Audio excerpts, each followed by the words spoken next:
Alors, bonsoir à tous. Bienvenue à la séance ordinaire du 18 février 2021. Alors, bienvenue à tous nos citoyens qui nous suivent sur le web.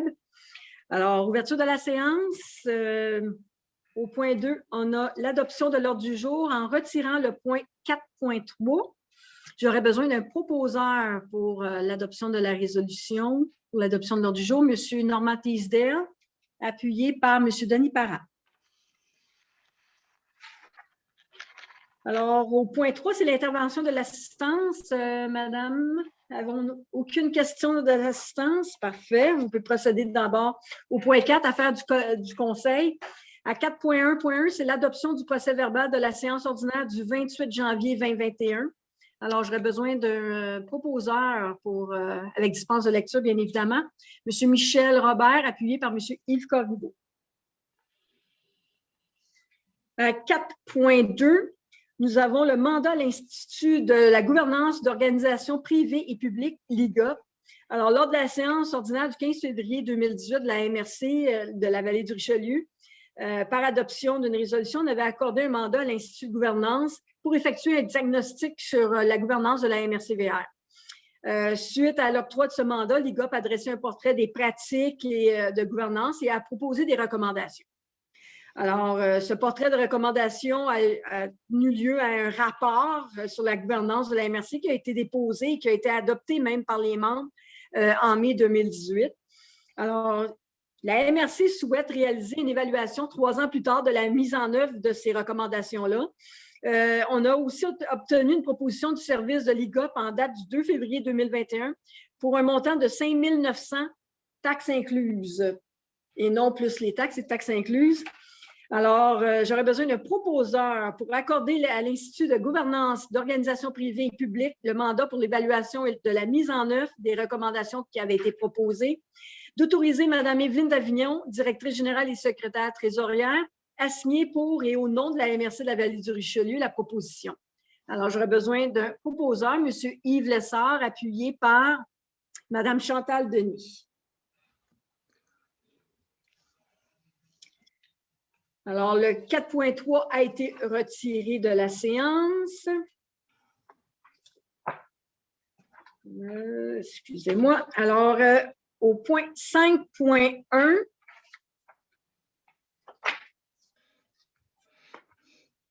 attendez que je retrouve mon document. C'est l'adhésion à la déclaration d'engagement à la campagne « La démocratie dans le respect », par respect pour la démocratie, M. Lessard. Oui, merci, Madame la Présidente. C'est une heureuse initiative, me semble-t-il, prise par l'Union des municipalités de recommander de sensibiliser ou encore attirer l'opinion publique sur le phénomène de discrédit qui est posé sur la démocratie comme telle. Alors, on demande aux organismes affiliés, bien sûr, d'adhérer par résolution à cette campagne-là. Alors, c'est une campagne qui vise à enrayer l'intimidation, les menaces et la violence verbale qui n'ont pas leur place dans une démocratie, ne favorisent en rien la confiance et la reconnaissance qu'a la population envers ces institutions démocratiques. On sait toute la pertinence, d'autant plus que le vent qui nous vient du sud, je parle ici des États-Unis, exacerbe, je dirais, cette tendance-là à mépriser notre démocratie. Ceci était vrai avant la pandémie, mais celle-ci est venue aggraver cette façon de faire. Que cette difficile situation soit une source d'inquiétude, d'anxiété, c'est normal. Or, que l'on soit parfois en désaccord avec les décisions des autorités, c'est normal. Mais il n'est pas acceptable que des femmes et des hommes qui exercent une responsabilité publique au service de leurs concitoyennes et concitoyens soient intimidés, poussés à la démission, parfois même menacés de mort et contraints de se déplacer avec une protection policière. Ça vous dit quelque chose, ça? Alors, on a eu de ces événements-là assez récemment, même dans notre actualité. Dans moins d'1 an, se tiendront les élections municipales dans toutes les municipalités du Québec. D'ici là, il nous faut prendre soin de notre démocratie. Il nous faut renouer avec un débat respectueux des personnes et des institutions pour prendre ensemble les meilleures décisions. Rappelons-nous que les élus féminins, je dis bien féminins et masculins parce qu'il y a bien sûr une volonté de pouvoir amener plus de femmes aussi dans la sphère politique. Or, rappelons-nous que les élus féminins et masculins et les titulaires de charges publiques s'engagent pour le mieux-être de la population. Favorisons l'engagement politique, ne le décourageons pas. Comme élus municipaux et élus municipaux, nous sommes fiers de servir nos concitoyennes et concitoyens. C'est pourquoi nous rappelons, dis-je, au débat démocratique dans le respect. Nous disons la démocratie dans le respect, par respect pour la démocratie. Et nous invitons les élus féminins, dis-je encore, et masculins de toutes les municipalités du Québec à joindre le mouvement. Alors, Madame la Présidente, je propose effectivement la recommandation qui nous est faite par l'UMQ, que la MRC de la Vallée du Richelieu adhère à la déclaration d'engagement ayant pour thème la démocratie dans le respect, pour le respect de la démocratie, que le Conseil s'engage à accompagner les élus féminins et masculins, je le répète, je fais exprès, ainsi que toutes les sphères de la gouvernance municipale afin de valoriser la démocratie municipale et consolider la confiance envers les institutions démocratiques. Qu'une copie de cette résolution soit transmise à l'Union des municipalités du Québec et à la Fédération québécoise des municipalités. Alors, je m'en fais le proposeur, Madame la Présidente. Alors, j'ai M. Corriveau qui appuie. Mais je pense que c'est unanime au sein du Conseil des maires. Alors, merci, M. Lessard. À 5.2, c'est la demande de modification au plan de mise en œuvre du schéma de couverture de risque en matière de sécurité incendie révisé 2017-2022. Alors, le schéma de couverture de risque en matière de sécurité incendie est présentement en vigueur jusqu'au 31 décembre 2021. Tel que défini à l'article 16 de la loi sur la sécurité incendie, depuis la création de la Régie intermunicipale de sécurité incendie de la Vallée du Richelieu, les 6 municipalités membres sont toujours responsables du plan de mise en œuvre du schéma de couverture de risque en incendie qu'elles ont adopté en 2017. Toujours dans l'article défini par l'article 16, chaque municipalité concernée, s'il y a lieu, à l'autorité régionale, détermine ensuite les actions spécifiques qu'elles doivent prendre et leurs conditions de mise en œuvre en précisant notamment le ressort de l'autorité. Ces actions et leurs conditions de mise en œuvre sont traduites dans un plan adopté par chaque autorité qui en sera chargée ou, dans le cas d'une régie intermunicipale, dans un plan conjoint adopté par les municipalités concernées, les 6 municipalités. Depuis le début des opérations de la régie, les 6 municipalités membres s'en remettent à celle-ci pour accomplir les actions du plan de mise en œuvre du schéma de couverture de risque. Et tel que défini par l'article 28 de la loi sur la sécurité incendie, on peut faire une demande de modification à son schéma de couverture de risque en matière de sécurité incendie. Alors, suite à la création de la régie, c'est évidemment pour informer que dans le schéma, on est maintenant avec une régie qui a pour effet de bonifier la couverture des 6 municipalités. Alors, j'aurais besoin d'un proposeur afin d'adopter le nouveau plan de mise en œuvre du schéma de couverture de risque en matière de sécurité incendie révisé 2017-2022, confirmant ainsi la Régie intermunicipale de sécurité incendie de la Vallée du Richelieu responsable des actions prévues au schéma de couverture de risque révisé 2017-2022, présentement en vigueur, sans toutefois dégager les municipalités concernées, les 6 municipalités, de toute responsabilité.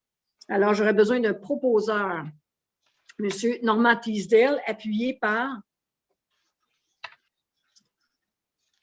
J'ai besoin d'un appuyeur, M. Martin Dulac. Merci. Alors, nous sommes rendus au point 6, qui est les ressources financières et matérielles. Alors, à 6.1, c'est le renouvellement de l'entente de partenariat pour les bornes de recharge, les 240 volts, pour les véhicules électriques. Alors, la MRC de la Vallée du Richelieu, à la suite de l'adoption d'une résolution, a signé une entente avec le ministère de l'Énergie et des Ressources naturelles, confiant la responsabilité à la MRC d'offrir un service de recharge public pour les véhicules électriques, ainsi qu'une entente avec Hydro-Québec pour l'installation de la borne de recharge de véhicules électriques. L'entente conclue avec Hydro-Québec est arrivée à son échéance le 31 décembre 2020. Et la MRC souhaite conserver la borne de recharge des véhicules électriques se trouvant sur le terrain de son siège social. Alors, il y a lieu de maintenir ce partenariat avec Hydro-Québec. Le renouvellement de partenariat d'une durée de 5 ans et ça a été soumis par Hydro-Québec à la MRC. Les membres du Conseil ont pris connaissance de l'entente et qu'ils considèrent qu'il est opportun de l'accepter. Alors, j'ai besoin d'un proposeur afin de renouveler et de conclure avec Hydro-Québec l'entente de partenariat pour le déploiement des bornes de recharge 240 volts pour une durée de 5 ans, à moins de résiliation anticipée, d'autoriser moi-même, Diane Lavoie, préfète, ainsi que Mme Evelyne Davignon, directrice générale et secrétaire trésorière, à signer pour et au nom de la MRC de la Vallée du Richelieu la dite entente, ainsi que tout document utile ou nécessaire à cette fin. Alors, j'aurais besoin d'un proposeur, Mme Alexandra Labbé, appuyée par M. Patrick Marquez. Alors, les ressources, le bordereau des comptes à payer à 6,2. Alors, le premier, c'est le montant de 75 785,22 relatif au service d'évaluation des municipalités régies par le Code municipal. Un montant de 1 805 067, non, 1805 et 67, relatif aux dépenses concernant la collecte des matières recyclables. Le montant de 1805 et 67 relatif aux dépenses concernant la collecte des matières ultimes. Un montant de 460 $ relatif aux dépenses concernant l'écocentre régional. Un montant de 3 539,30 sous relatif aux dépenses concernant la collecte des matières organiques. Un montant de 289 509,55 relatif aux dépenses concernant la Société d'économie mixte de l'Est de la Couronne Sud. Un montant de 3 875 relatif aux dépenses concernant l'Association des pompiers auxiliaires de la Montérégie, la PAM. Un montant de 4 043,41 sous relatif aux dépenses générales assumées par l'Office régional d'habitation de la MRC. Et finalement, un montant de 538 807,55 relatif aux dépenses générales assumées par l'ensemble des municipalités de la MRC. Tous ces montants sont inclus au bordereau des comptes à payer numéro 18-02. Alors, j'aurais besoin d'un proposeur. En fait, dans les ruraux, M. Marc Lavigne, appuyé par M. Yves Lessard.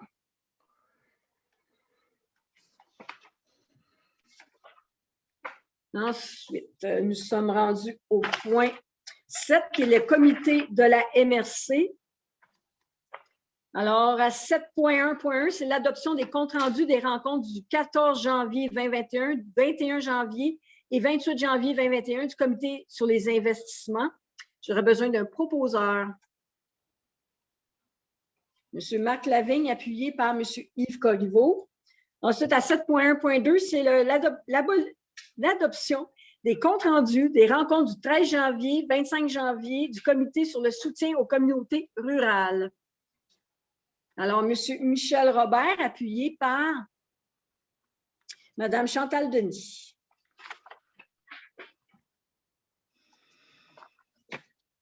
Nous sommes rendus au point 8, aménagement du territoire et mobilité. C'est des avis de conformité pour des règlements d'urbanisme. À 8.1.1, c'est la ville de Carignan. Alors, c'est le règlement numéro 483-13-U, modifiant le règlement de zonage numéro 483-U. Monsieur Marquez. Votre son, Monsieur Marquez, s'il vous plaît.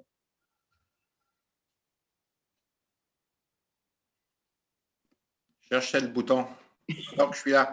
Donc, ce règlement-là a pour but principalement là, de déterminer des contrôles d'érosion qui visent les travaux de remblai et de déblai près des zones inondables ou dans les bandes de protection riveraine.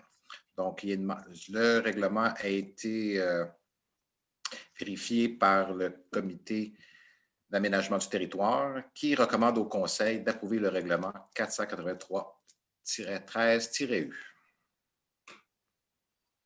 Est-ce qu'on a un proposeur? Est-ce que vous proposez, M. Marquez? Oui, je pourrais le proposer, oui. Appuyé par M. Martin Dulac. Ensuite, le 8.1.1.2, qui est le règlement numéro 487-2021, modifiant le règlement relatif au plan d'implantation et d'intégration structurelle numéro 487-U.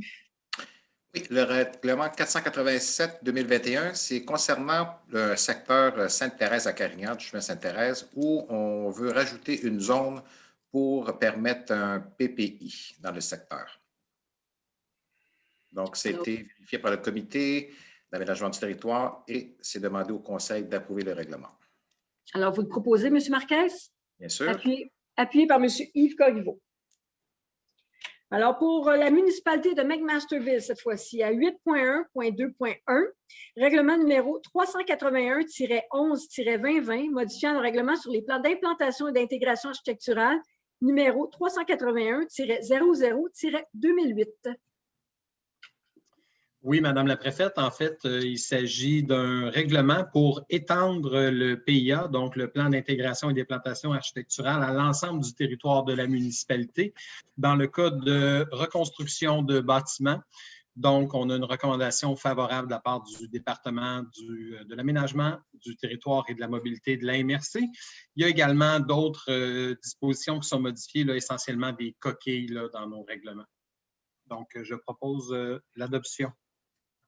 Est-ce qu'on aurait un appuyeur? Madame Alexandra Labbé.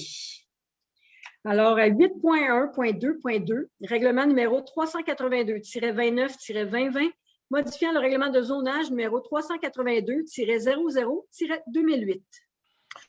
Donc, encore une fois, on a une recommandation favorable de la part du département de l'aménagement de la MRC, cette fois-ci pour modifier certains usages, là, notamment dans la zone R13 concernant la hauteur minimale des bâtiments, le nombre maximal de logements par bâtiment pour les habitations multifamiliales isolées dans la zone R16, le nombre maximal de logements par bâtiment pour les habitations unifamiliales jumelées dans la zone R27. Donc, je propose cette adoption pour le bénéfice des gens qui nous écoutent. Ces zones-là sont situées entre la rue Bernard-Pilon et la rue Maple à McMasterville. Est-ce que j'aurais un appuyeur? Monsieur Michel Robert. Merci, Monsieur Dulac. Alors, pour la ville d'Otterburn Park, cette fois-ci, le règlement 8.1.3.1, règlement numéro 431-28, modifiant le règlement de zonage numéro 431.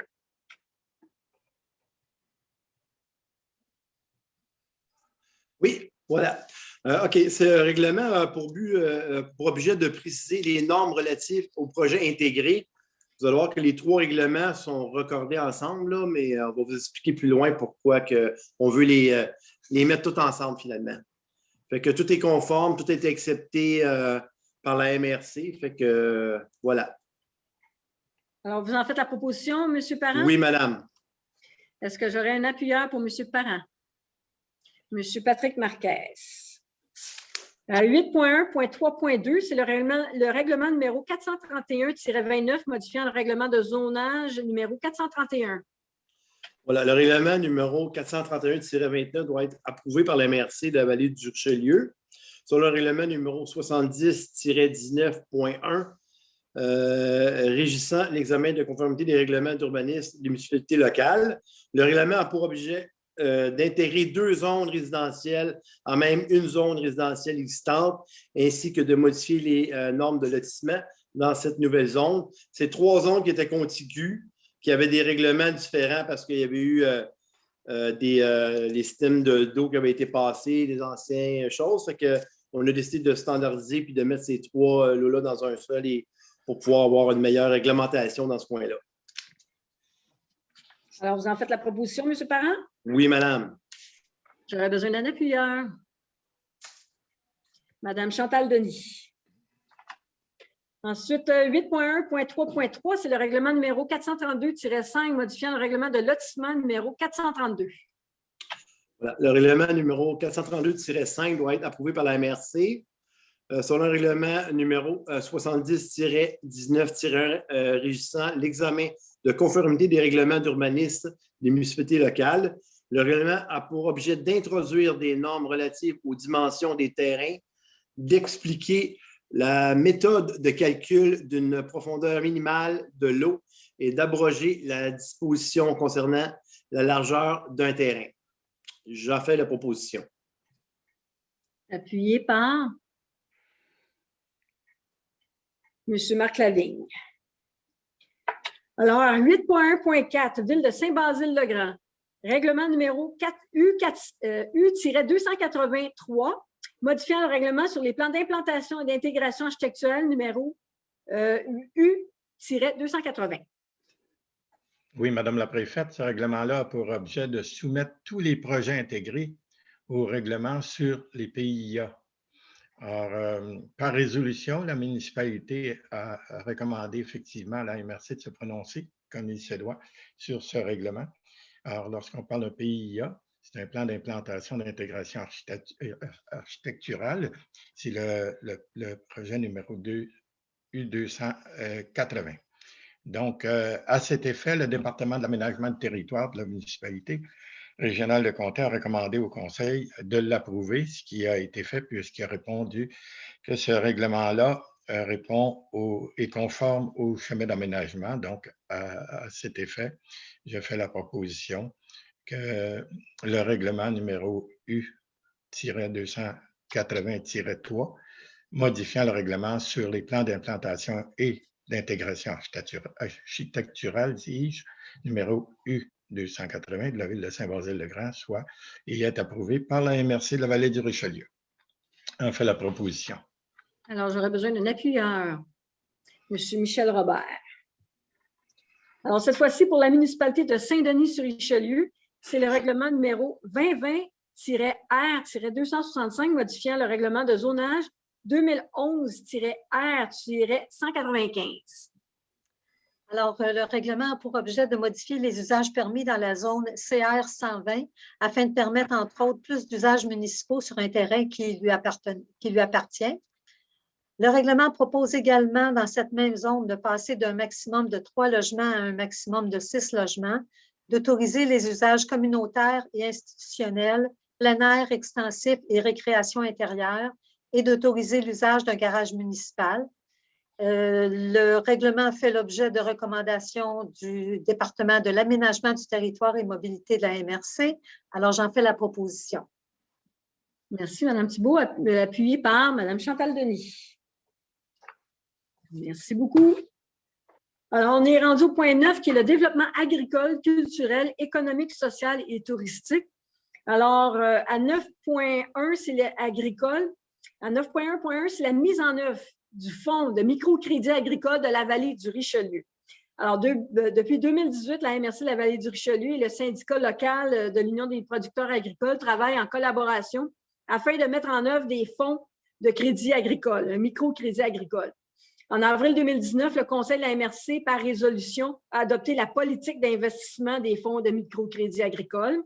À ce jour, le fonds dispose d'un montant de 65 000 $, soit 40 000 $ de la MRC, 20 000 du syndicat local de l'UPA et 5 000 provenant d'un nouveau partenaire financier, soit le Financement agricole Canada. Les démarches pour solliciter d'autres investisseurs se poursuivent, et ce, afin de bonifier l'enveloppe pour assurer la mise en œuvre du fonds sur 5 ans. Alors, en conséquence, j'aurais besoin d'un proposeur pour procéder en collaboration avec le syndicat local de l'Union des producteurs agricoles à la mise en œuvre du programme de microcrédit agricole, soit le fonds de microcrédit agricole de la vallée du Richelieu, et ce, dès le 1er février 2021. Alors, j'aurais besoin d'un proposeur, M. Michel Robert, appuyé par M. Normand Teasdale. Alors, au niveau culturel, cette fois-ci, à 9.2.1, le jury de sélection du Fonds culturel 2021. Alors, comme vous le savez, la MRC de la vallée du Richelieu a approuvé la proposition financière du ministère de la Culture et des Communications en vue de la conclusion de l'entente de développement culturel 2021-2023, laquelle elle sera signée prochainement. Cette entente prévoit la création d'un fonds culturel permettant de soutenir des projets issus du milieu culturel. L'aide financière provenant de ce fonds est attribuée à des projets sélectionnés à la suite d'un appel de projet, et les projets sont analysés par un comité de sélection formé de 3 membres nommés par le Conseil de la MRC. À la suite de son évaluation, le comité de sélection fait suivre ses recommandations au Conseil de la MRC, qui accordera ensuite l'aide financière aux projets retenus. Alors, il y a lieu naturellement de procéder à la nomination des membres du comité de sélection du Fonds culturel 2021. Alors, je propose que le comité de sélection du Fonds culturel 2021 soit composé des membres suivants. M. Marcel Fauché, conseiller en développement culturel, représentant du ministère de la Culture et des Communications. Moi-même, Yves Corriveau, maire de Mont-Saint-Hilaire, membre du conseil de la vallée du Richelieu. Et Mme Stéphanie Lacaire, régisseuse au Bureau de la culture de la ville de Longueuil, représentant le milieu culturel externe de la MRC de la vallée du Richelieu. Voilà. Alors, vous en faites la proposition, M. Corriveau? Tout à fait. J'aurais besoin d'un appuyeur, M. Yves Lessard. Ensuite, encore pour le volet culturel, le programme de soutien au milieu municipal en patrimoine immobilier du ministère de la Culture et des Communications, le MCC, c'est la correction des montants. Alors, des représentants du ministère de la Culture et des Communications ont présenté le programme de soutien au milieu municipal en patrimoine immobilier aux membres du conseil de la MRC de la vallée du Richelieu lors de la séance préparatoire du 4 juin 2020. Il y a eu un sondage d'intérêt pour ce programme et est envoyé aux 13 municipalités du territoire, dont 7 municipalités ont manifesté un intérêt pour le volet A. Le volet A étant la restauration du patrimoine immobilier de propriété privée du volet 1 et le volet 1, pour le volet 1, pour un investissement total de 555 000. 6 municipalités ont manifesté un intérêt pour le sous-volet B, restauration du patrimoine immobilier municipal, pour lequel le montant maximum d'investissement est de 1,5 million. Alors, naturellement, la MRC souhaite s'adjoindre un agent de développement en patrimoine pour la durée de l'entente et la MRC agira comme mandataire de cette entente et qu'elle doit désigner les personnes autorisées à la signer. Comme la MRC a adopté à cet effet une résolution dans laquelle se sont glissées, comme vous dites, des erreurs au niveau des montants inscrits, alors il y a lieu de procéder de nouveau à l'adoption d'une résolution dans laquelle apparaît la ventilation des montants tels qu'indiqués dans la convention intervenir avec la MRC dans le cadre du programme de soutien milieu municipal patrimoine immobilier. Alors, je propose de confirmer que la MRC de la vallée du Richelieu sera mandataire de l'entente avec le ministère de la Culture et des Communications dans le cadre du programme de soutien au milieu municipal en patrimoine immobilier, et ce pour 3 ans, 2020, 2021 et 2023, selon la répartition des montants qui est mentionnée au tableau, et de confirmer que la MRC de la vallée du Richelieu assurera le financement du volet 2 pour la somme totale de 82 542 pour 3 ans, d'informer le ministère de la Culture et des Communications que les besoins exprimés par les municipalités dans le cadre du volet 1B dépassent le montant maximum autorisé au programme, que si des fonds supplémentaires étaient disponibles, la MRC de la vallée serait disponible naturellement à les utiliser. D'autoriser Mme Lavoie, la préfète, et Mme Davignon, la directrice générale, à signer l'entente. Et voilà, alors j'en fais la proposition. Mme Alexandra Labbé appuie. Alors, au niveau économique, cette fois-ci, à 9.3.1, c'est le Fonds de développement des territoires FDT 2019-2020. Alors, en vertu de l'entente relative au Fonds de développement des territoires, le fameux FDT, conclu avec le ministère des Affaires municipales et de l'Habitation, la MRC de la vallée du Richelieu a l'obligation d'effectuer annuellement une reddition de compte pour l'affectation de ces fonds. La majorité des sommes provenant du FDT est affectée au développement local et régional. La MRC a procédé à la compilation des données et l'utilisation des sommes provenant du FDT pour la période du 1er avril 2019 au 31 mars 2020. Et qu'en vertu de cette entente, la MRC doit présenter son bilan aux citoyens par le biais du site Internet. Alors, j'aurais besoin d'un proposeur afin d'adopter la reddition de compte pour la période du 1er avril 2019 au 31 mars 2020 dans le cadre du Fonds de développement des territoires du ministère des Affaires municipales et de l'Habitation, et ainsi que de déposer le bilan sur le site Internet de la MRC de la vallée du Richelieu. J'aurais besoin d'un proposeur, M. Martin Dulac, appuyé par M. Marc Lavigne.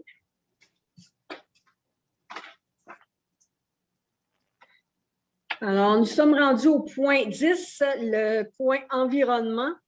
Alors, à 10.1, c'est l'écocentre régional, service professionnel en ingénierie plein de vie pour la construction, octroi de contrat de gré à gré.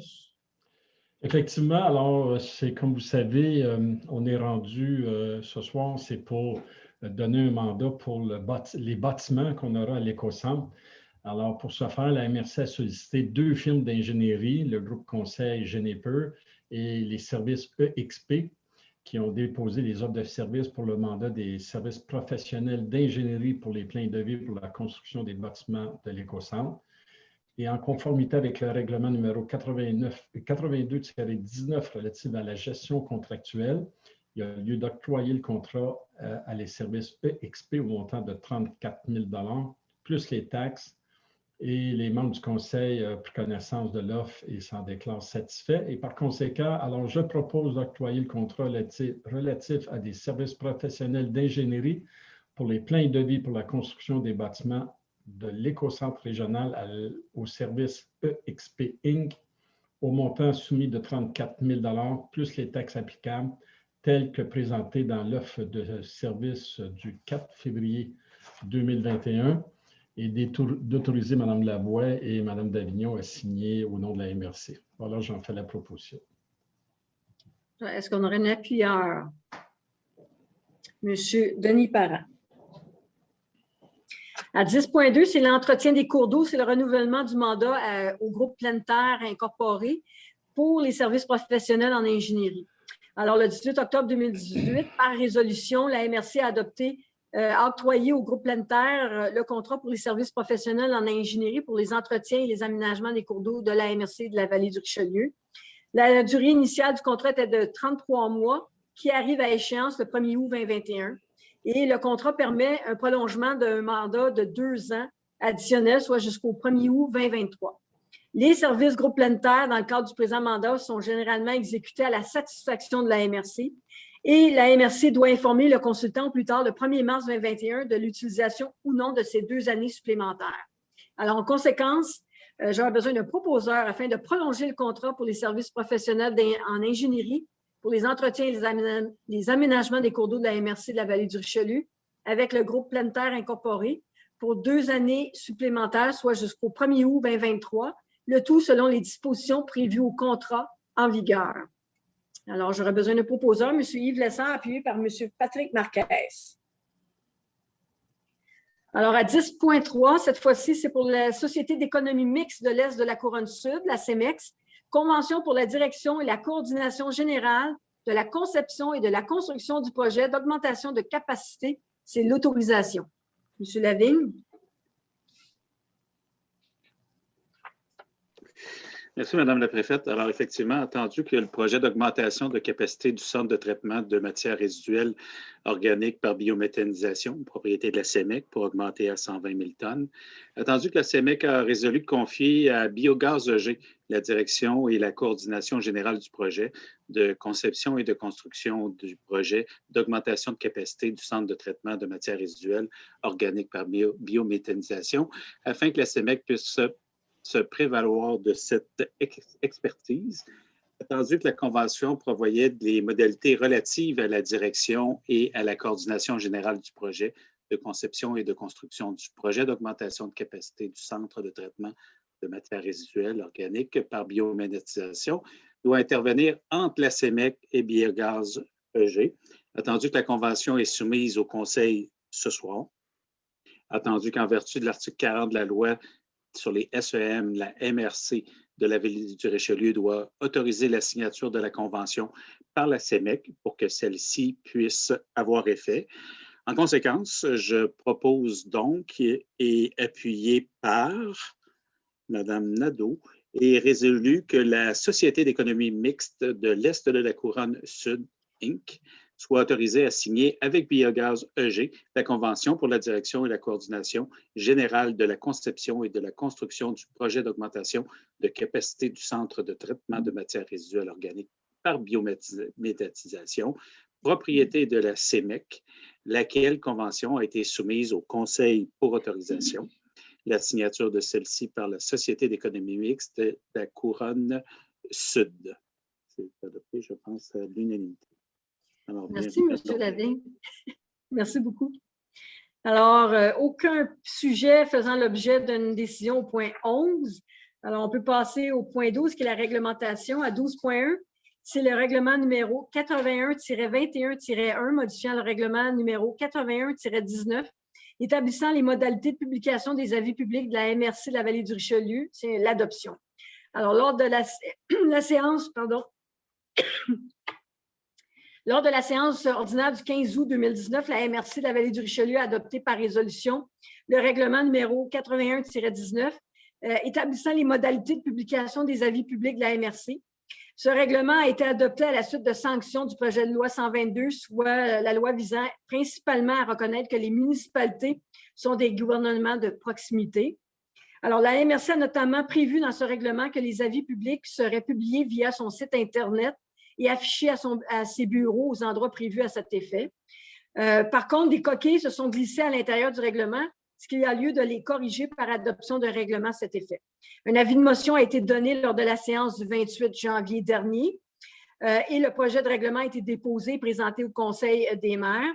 À la suite de ce dépôt, le projet de règlement est disponible pour consultation par les citoyens et mis à leur disposition. Ça a été fait. Et les membres du Conseil ont pris connaissance et ont lu le règlement.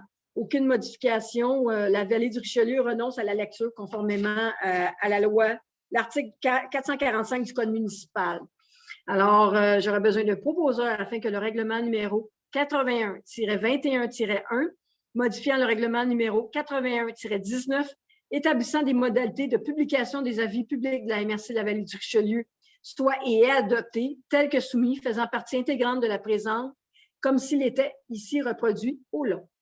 J'aurais besoin d'un proposeur, M. Denis Parent, appuyé par Mme Ginette Thibault. Ensuite, à 12.2, projet de règlement numéro 84-21-1, modifiant le règlement numéro 84-20, constituant et régissant les comités de la MRC de la Vallée du Richelieu. Alors, un avis de motion est par la présente donné par moi-même, Diane Lavoie, préfet de la MRC, à l'effet que lors d'une prochaine séance du Conseil de la MRC de la Vallée du Richelieu, un règlement modifiant le règlement constituant et régissant les comités de la MRC de la Vallée du Richelieu, ayant pour objet l'ajout d'un comité sera déposé pour adoption. Alors, ce règlement, c'est pour le comité des ressources humaines.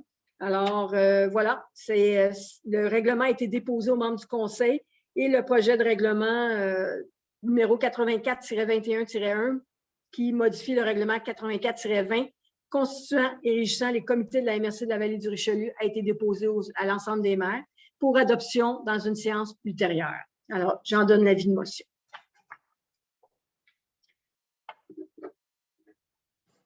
Alors, nous sommes rendus au point 13, ressources humaines.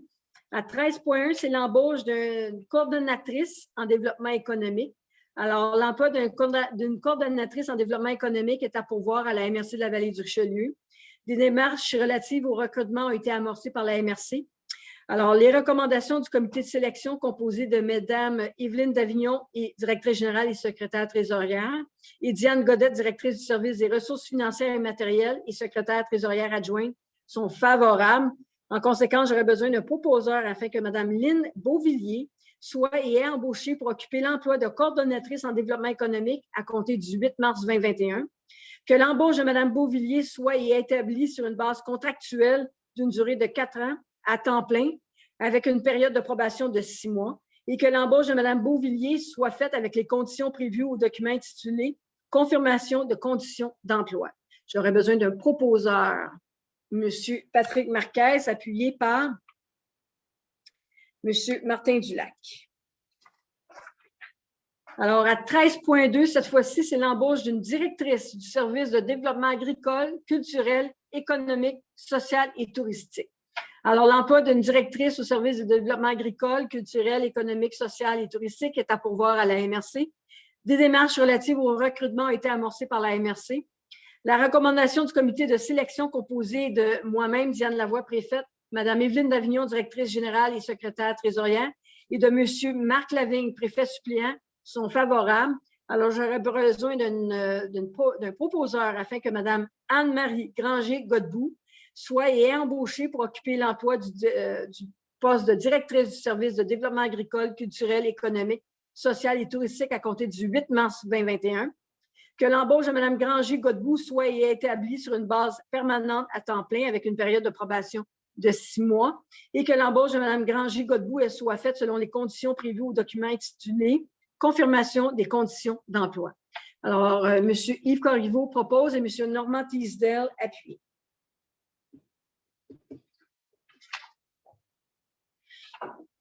Alors, aucune demande d'appui pour cette présente séance, aucun point à divers, aucune intervention de l'assistance. Alors, nous serions rendus à la clôture de la séance. J'aurais besoin d'un proposeur pour la clôture de la séance, M. Denis Parent, appuyé par M. Michel Robert. Alors, merci à tous d'avoir suivi la séance du Conseil de la MRC et je vous invite à la prochaine séance du mois de mars. Bonsoir à tous.